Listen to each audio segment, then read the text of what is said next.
Bonsoir et bienvenue sur Palf pour ce nouvel épisode et donc deuxième épisode de Analog versus Digital. C'est vrai, oui, d'accord. On va s'attaquer au delay. Générique.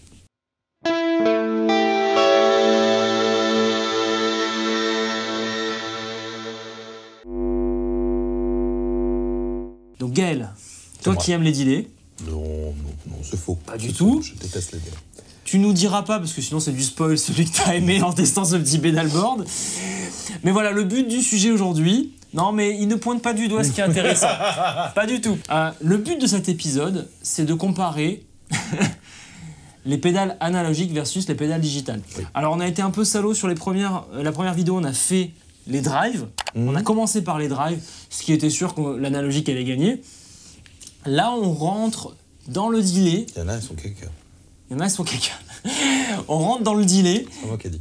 Et les effets de delay, là, c'est un peu plus délicat parce qu'on se rend compte que aujourd'hui, avec du numérique, on est capable de reproduire facilement ces effets-là. Et puis ça dépend ce qu'on joue aussi. Et ça dépend ce qu'on joue. Et finalement, ce qui est difficile dans le numérique, c'est de reproduire la forme d'onde d'une lampe. Et ça, c'est pas évident. Donc, aujourd'hui, la pédale numérique de référence, ça va être la Mako D1 de Walrus. Ok. Qui est la pédale High Fidelity Echo Machine pour studio. D'accord. Donc ils me l'ont vendu comme le truc de ouf. D'accord, ok. Et ils ont raison, c'est de la bombe. Ok. C'est de la bombe. Spoiler direct. Ouais, spoiler direct. Et on va comparer ça avec plein de delays différents. Ce qu'on avait sous le coude, mais en même temps, ce qui fait plutôt mal. Ouais, c'est clair. C'est clair. Donc, le retour du petit Teisco là. Ouais, le petit Teisco. La saloperie à régler. La saloperie qui marche bien. C'est ça. Donc la Teisco delay, qu'on a vu sur plusieurs vidéos et que j'apprécie beaucoup pour du lo-fi. La Utopia d'Anasound, qui est sur une base de PT2399, on va y revenir.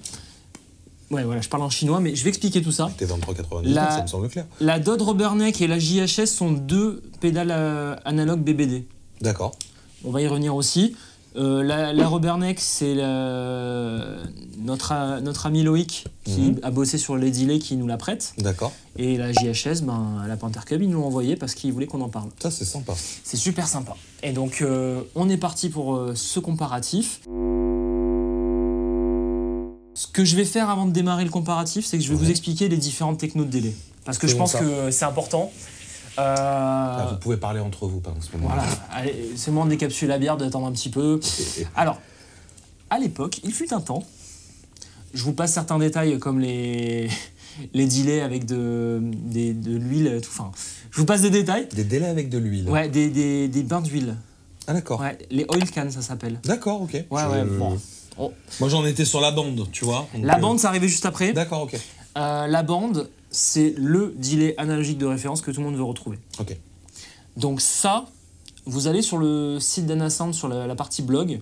Loïc, qui justement nous a gentiment prêté la Rubberneck, travaille sur un delay de ouf et a fait plein d'articles sur les différentes technologies en détail. Donc allez voir ça, je vous mets le lien dans la description, c'est super intéressant. Et donc, le delay à bande, les corecs, etc., c'est vraiment le delay de référence que tout le monde recherche aujourd'hui. Ouais. Sauf que bon, des bandes, comme l'a dit si bien Julien dans une vidéo, quand tu vois la bande partir en couille devant toi, t'es bien embêté. Transpire un peu, ouais. Voilà. Et ça coûte à peu près 3 000 €, si ce n'est plus. D'accord. Aujourd'hui, si on veut un delay à bande, on a deux solutions. Soit on va vers le vintage, on va chercher le modèle d'époque et on va le restaurer. Ça, je pense, ça coûte 3 blindes et demi. D'accord.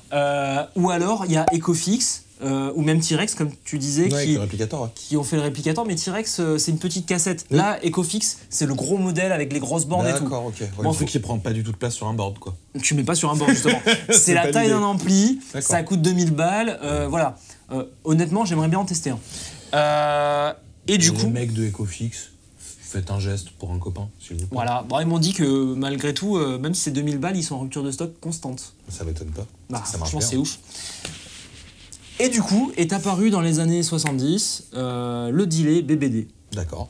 Avec, il y a eu la Carbon Copy. Alors avant, il y a eu la Electro Harmonix Deluxe Memory Man. Oui. Il y a eu sûrement la Maxon AD9. Alors j'ai pas les années. J'ai pas les années en tête, je suis désolé, je ne suis pas Julien Bitoun. Mais voilà, je sais qu'il y a eu tous ces delays qui sont sortis à base de Bucket Brigade, donc le BBD. D'accord. Qui est pour représenter une armée de gens avec des seaux qui remplissent leur seau de signal et qui le transmettent l'un à l'autre. Et donc en fait, tu as dans une puce plein de seaux, genre 4096 seaux. D'accord. Et tu as autant de transistors qui font la transition entre chaque seau. D'accord. Sauf que bien sûr, tu as des pertes. Ouais. Tu as ça avec la bousse. Et bah, c'est ça le BBD. D'accord. C'est la techno sale qui marche bien et qui remet un peu ce son d'écho à bande. Parce qu'à l'époque, de toute façon, il n'existait que ça en électronique. Donc, c'est ce qu'on va retrouver avec la... C'est un pro, hein. Ici, c'est mon boulot, je suis désolé. On va retrouver ça sur ces 3 pédales-là. Il y a marqué analog delay, donc j'imagine que c'est du BPD. D'accord. Est venu ensuite le PT2399. Le fameux. Qui passe dans ce qu'on appelle le analog voiced. D'accord. Donc analog voiced, c'est-à-dire que c'est pas considéré 100% analo. Parce que pour les puristes, ce n'est pas un BBD. C'est une autre puce, la PT2399, qui échantillonne le signal, qui a un processeur numérique à l'intérieur. Mais le processeur n'a pour but que de créer un retard. D'accord. Cette puce-là, elle intègre des cellules analogiques qui te permettent de faire ton filtrage en analogique. Donc tu vois, on est un peu sur... T'es vraiment là, entre deux chaises, mais de ouf. Ouais, t'es sur un hybride, quoi. T'es sur un hybride. Donc ça, c'est ce qu'on a mis sur la Utopia. D'accord. Et on en est super content parce que c'est la seule techno qui permet de faire ressortir des aigus. T'es sur du un peu plus quali, tandis que le BBD, t'es sur du côté sombre. Est-ce que ça serait pas, du coup, avec mon regard de béotien, on va dire, la différence entre la carbone copy standard et la carbone copy bright, du coup, pour faire ressortir des aigus? C'est une bonne question. Je sais pas ce qu'il y a dedans. D'accord. Mais j'imagine que oui. C'est le même principe. De faire ressortir des aigus, du coup, sur un délai qui a tendance à en bouffer. De toute façon, voilà, on a beaucoup parlé aussi dans le versus Utopia et Carbon Copy. Allez voir cette vidéo. Voilà, Thomas met la miniature. Là. Voilà. Là. Quelque part par là. Je crois que c'est en haut à droite. Et donc, on a l'analog voice qui est, on va dire, entre le numérique et l'analogue, même si c'est faux, alors on en parlait. Et ensuite, le pur numérique, c'est la Mako D1. D'accord. Je te propose de faire un comparatif entre chaque pédale analogue et leur simulation numérique. D'accord. C'est-à-dire que là, on a un programme vintage qui est forcément le BBD. Donc on va prendre au hasard la Panther Cub pour comparer le vintage. Ça te va? Ouais, ça me va. Allez, on commence par la Mako. Je t'en mets du son. Alors, la base de son.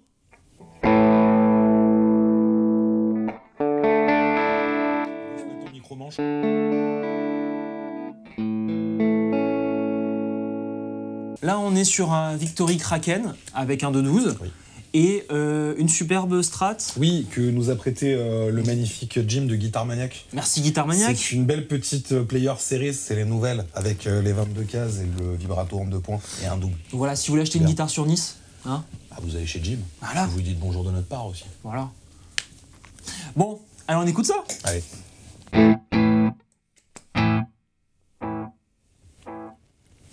Le délai vient à pied. Il vient à pied. Alors attends, les réglages.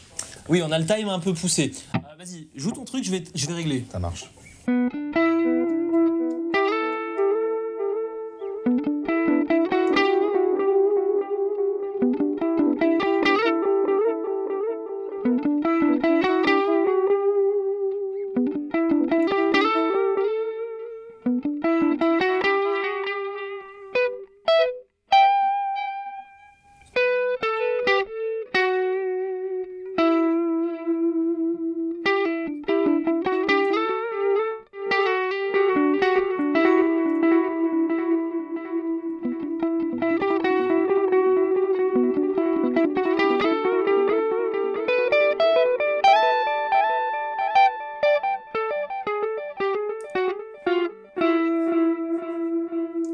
C'est bien, c'est sympa.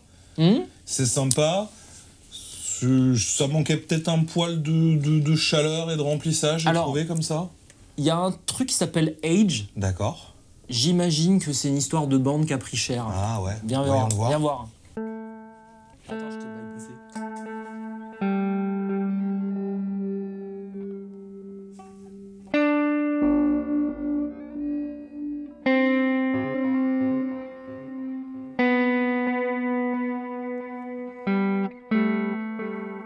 Ça a pas l'air d'être ça.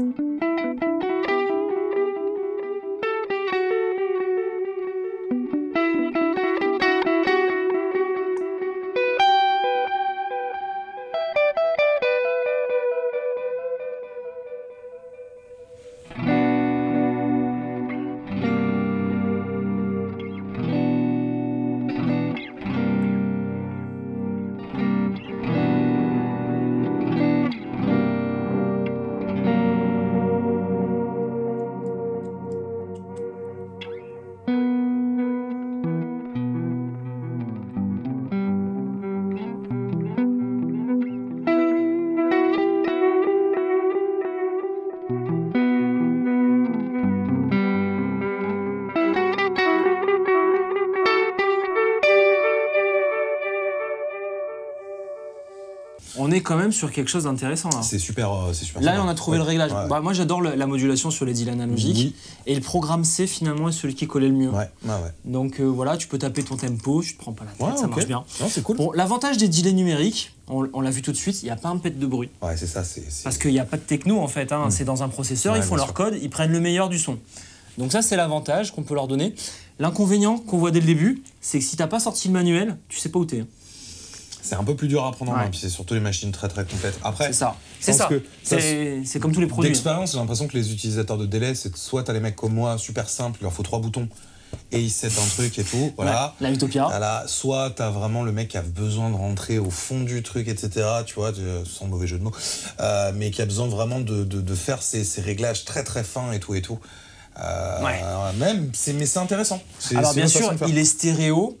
Là, je l'ai pas branché parce qu'il faudrait changer tout le système de repique. Mais on le branchera en stéréo pour le kiff après. Ouais. Je vous le dis, si vous n'avez jamais fait un delay stéréo dans votre vie, le jour où vous faites ça, c'est comme si vous découvrez votre première meuf, quoi. Là, c'est un truc de ouf. Attention, révélation. Révélation. Non mais franchement, le delay stéréo, tu redécouvres la vie. Ouais. T'essaieras après. T'as déjà essayé ou pas? Les meufs ou la vie? Je sais pas. Le stéréo. Non. Qu'est-ce qu'on voit d'autre du coup après? On compare avec la Panther Cube? Allez, la Panther Cube. Allez, vas-y. J'ai bypass. Les bypass.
Moi, elle fait exactement ce que je pense du BBD. Mais toi, t'en penses quoi?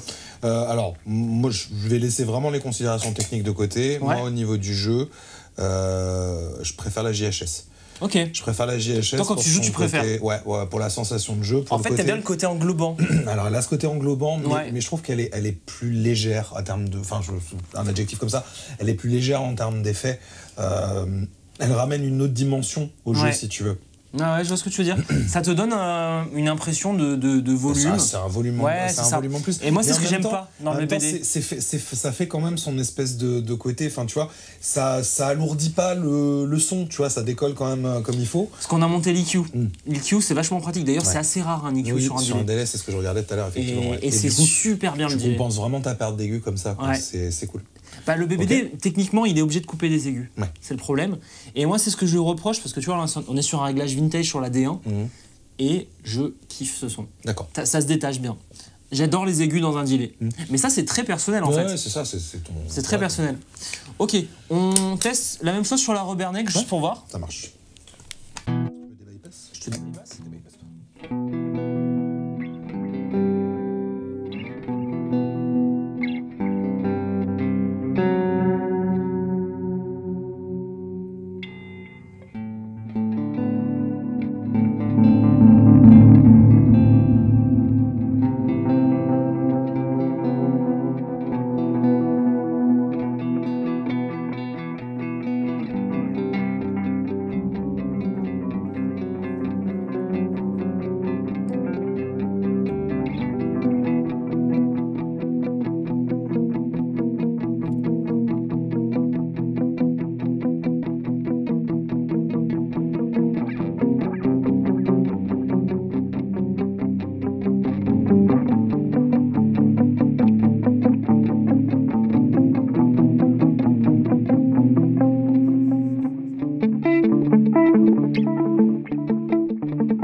C'est la même la version moins bien.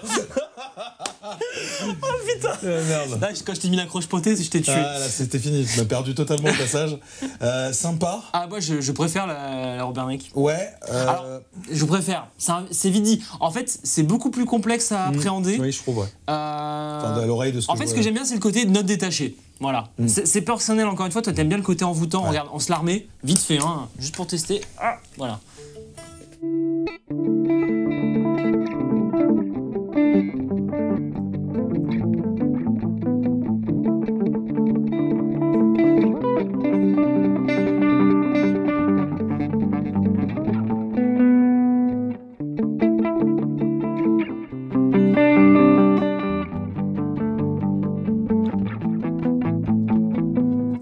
Complètement.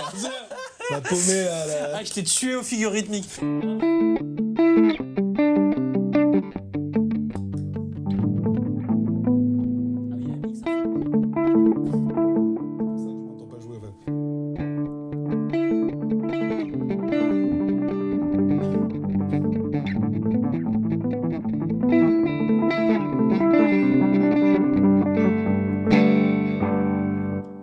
Ouais, non, moi j'aime bien. Bon, là, on est allé un peu loin sur les réglages. Oui. Ensuite, vient la Teisco. Oui. Qu'on va réutiliser avec l'effet modulation. D'accord. Parce que c'est vraiment le délire de la Teisco. Ok, ouais. Allez.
Alors, hyper intéressante la Teisco pour ce côté vachement boxy en fait, qui fait très matrock, que moi j'aime bien.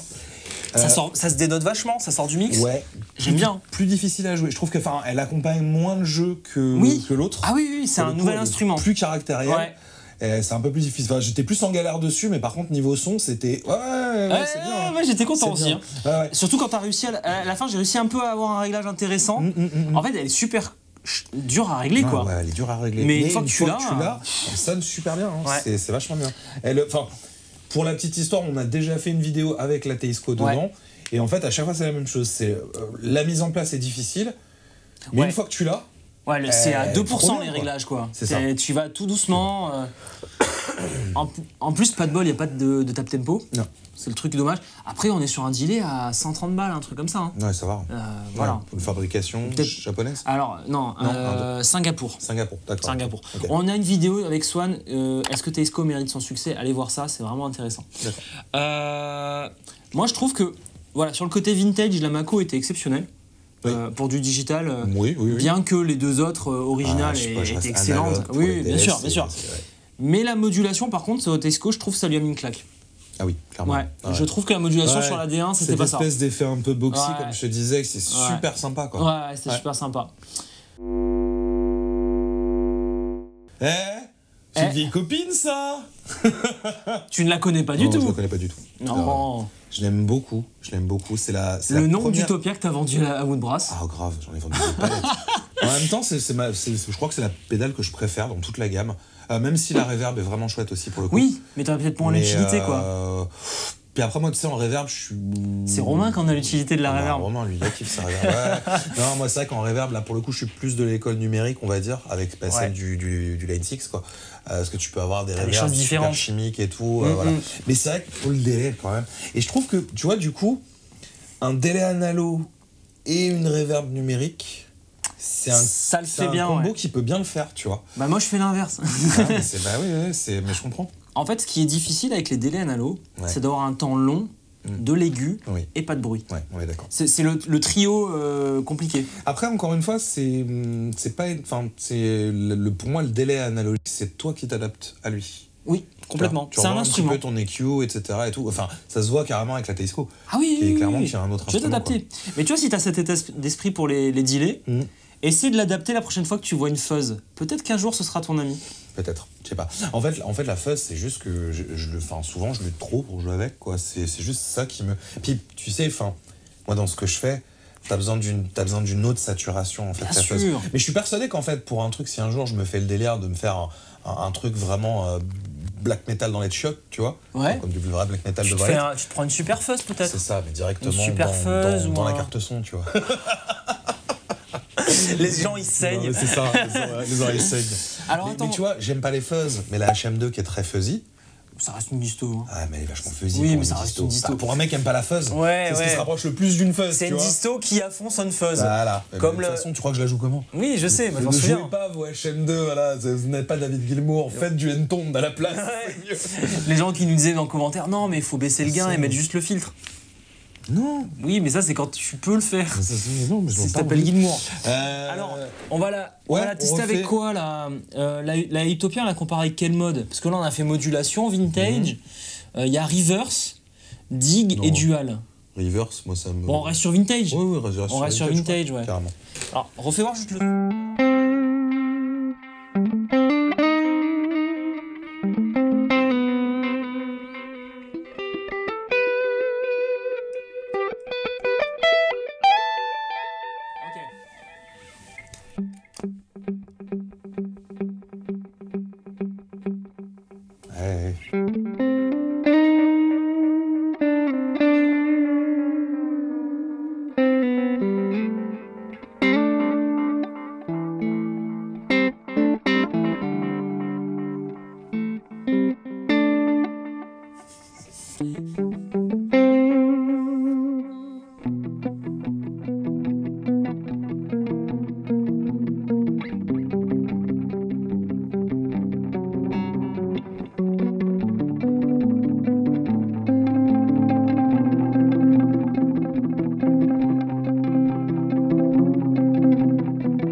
Franchement, pour moi, Utopia. Et c'est dit avec juste les oreilles, c'est plus chaud, c'est plus vivant, c'est moins numérique, c'est analog voice, effectivement. Donc, très bien. Merci Gaël. Mais vraiment, il est payé pour sa presta, mais pas pour dire ça.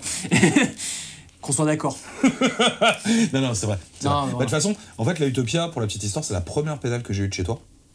Ah ouais, c'était celle-là. Ah oui, c'était pas la Lazy Comp. Non, c'était la Utopia la première. Non, la toute première, c'était la Utopia. Et du coup, je crois que ça fait partie des seules pédales que je n'ai jamais revendues derrière. Ou si tu l'as fait, c'est que tu avais faim et que tu l'as vite racheté. Non, vraiment, c'est celle d'origine de 2016, un truc comme ça. C'est ouf, 2016, une des premières. 2017, une des premières. S'il faut, c'est Maguma qui l'avions fabriqué. Ah bah, c'est fort possible. Bah, tu sais quoi, je la ramènerai un de ces quatre, on l'ouvrira, tu me diras. Bah, t'as le numéro de série, il y a marqué le nom dessus. Tu sais, sur le certif. Ah, je sais plus si j'ai encore les boîtes et le certif pour le coup. J'ai gardé la pédale, mais... Ah ouais. Non, mais voilà, moi, mais toujours vraiment plus. Merci. Je me demande même si c'est pas encore, tu sais, les Switch, les Ah oui, t'as le dur. Ah oui, t'as le dur. Ah oui, 2016, c'est le dur. Là, on est sur un Switch à relais. D'accord. Qui fait pas de bruit, qui fait rien, qui l'autre, casse faut lui pas. rentrer dedans, bah c'est plus ça, quoi. Ouais, c'est ça. Ok, cool. Bon, bah super intéressant. Voilà. Hein, on se démerde. Alors, pour conclure. Oui. Qui, pourquoi? Alors, dans l'ordre de mes préférences. Alors déjà, tu parles de toi, alors. Oui, je parle de toi. Je fais que ça, je fais que ça de toute manière. Alors, ça, c'est vrai qu'on pourrait se faire un test à l'aveugle. Oh putain, c'est chaud, hein. C'est chaud, hein. C'est chaud. Ok, je veux bien tester. Avant de faire le test à l'aveugle, tu les réécoutes une dernière fois, tu nous dis ce que tu préfères, et ensuite test à l'aveugle. D'accord. Et là, oh putain, je suis en train de me mettre le stress du coup. Ah ouais, truc de ouf. Alors, on va repartir par la Mako.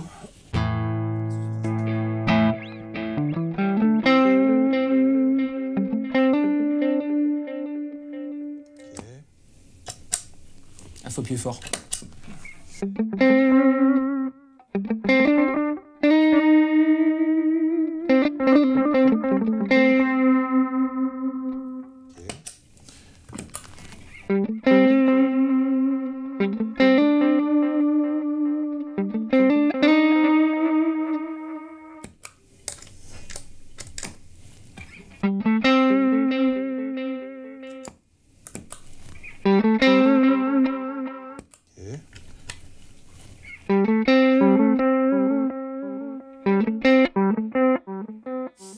Attends, la depth, elle est abusée.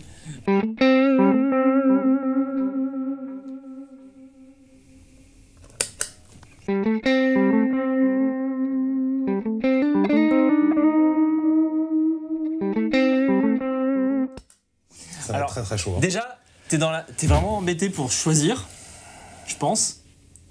Vas-y, fais ton classement comme ça à chaud. Mon classement à chaud. Ouais. JHS. Première. Ouais. Ok. Ensuite Utopia. Ok. Ensuite Tesco. Ok. Bah. C'est pas la même chose. Elle fait, si tu veux, elle fait un peu tout bien et tout, c'est cool. Donc, on va dire dans les analogiques, vraiment, hein, Rubberneck à la fin. C'est celle que j'ai le moins aimée pour le coup. Ok. La Mako est cool, mais pour moi, si tu, alors, on va dire que c'est un classement en termes de son vintage. D'accord. Parce que la Mako, il y a plein de trucs qu'on n'a pas essayé encore, peut-être qu'on le fera à la fin de la vidéo, genre le reverse delay, les choses comme ça, tu vois, pour être objectif. Okay. Mais ouais, donc ce serait la Panther Cub, la Utopia, la Tesco, la Mako et la Rubberneck. Ouais, en gros, ça. Ouais. Ok. Bon, on va vérifier ça. Allez, test à l'aveugle. Ah, putain, je vois rien. Bah, c'est le but, tu me diras, mais... Bah oui. Tu vois vraiment rien?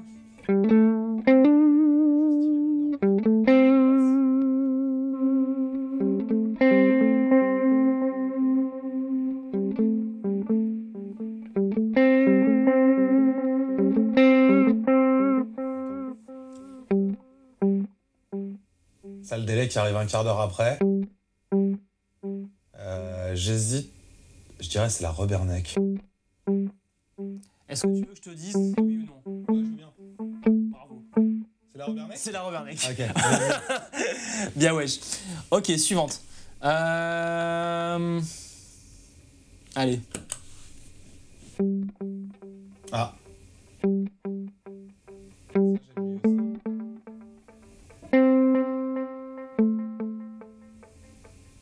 Je vais dire une connerie. Je dirais que c'est le Utopia. Chapeau. Chapeau. Mec, je tremble, ouais, là, je suis pas bien. Hein. T'es un ouf, mec. Ça, c'est la Mako, c'est numérique. T'es un ouf. Comment tu te rends compte comme ça, là? Ah non, mais ça s'entend. Enfin, moi, je trouve. Ouais. En fait... Je trouve, à la sensation, à la manière que j'ai de piquer la note, au ressenti que j'en ai... Non, mais si, ça, c'est la Mako, ça. Ah, c'est la Mako, ouais. Putain. Bien, wesh. Ok. Bon, là, ça va être facile, normalement.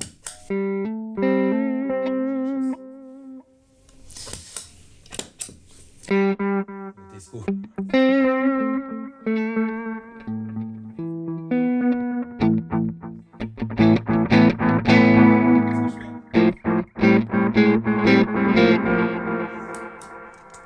Toutes les pédales. Je sais pas ce que je vais planter comme accord, on va essayer de faire un là.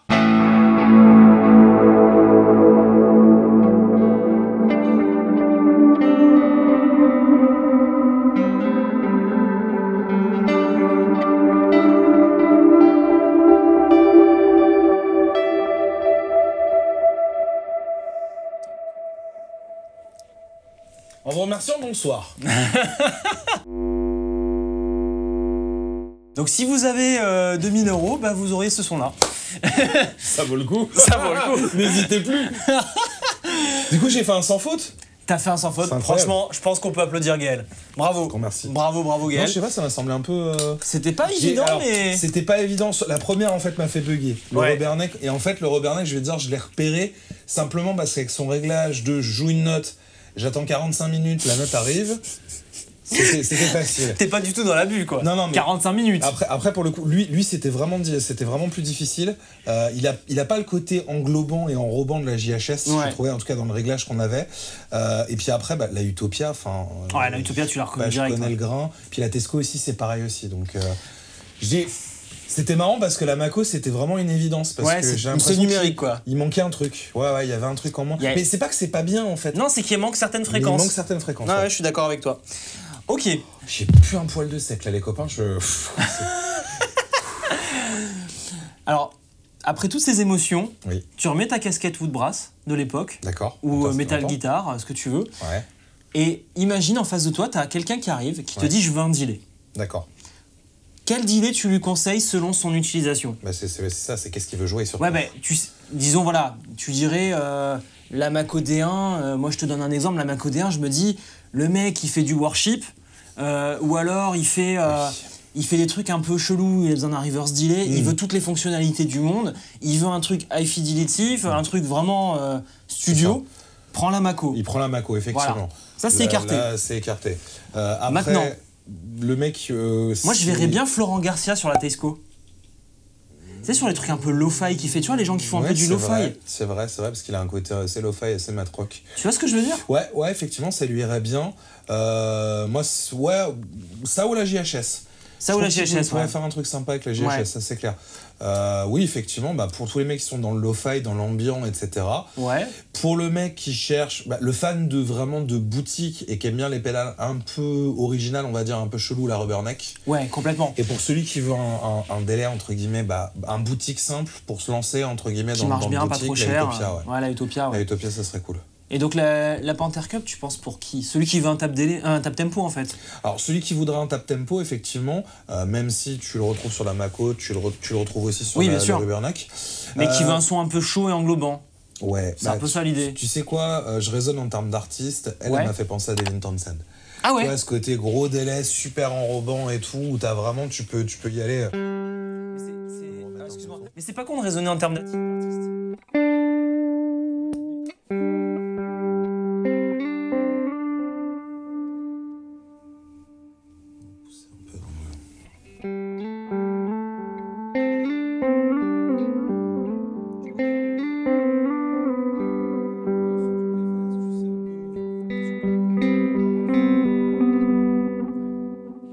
Toutes ces phases sans gain, mais vraiment juste en clean, quoi, juste pour créer des nappes.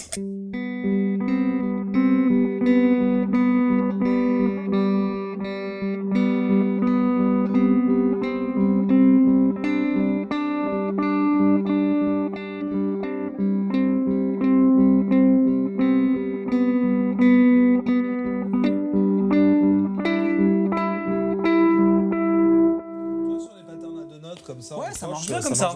Ouais. Moi, c'est ma préférée c'est mon coup de cœur là. C'est ton coup de cœur. Tu l'as dit, c'est celle que t'as préférée. Je te propose que pour finir, on écoute les fonctionnalités un peu starbées de la Mako. Ouais, carrément. Et on finit là-dessus. J'espère que cet épisode vous a plu. On espère. Voilà. En tout cas, c'était le but, de comparer un peu ce qui se fait en numérique. J'ai gagné. Tu t'es gavé, franchement. J'y croyais pas. Ça marche. Bon, mettez un petit commentaire sur votre préféré. Et à la semaine prochaine.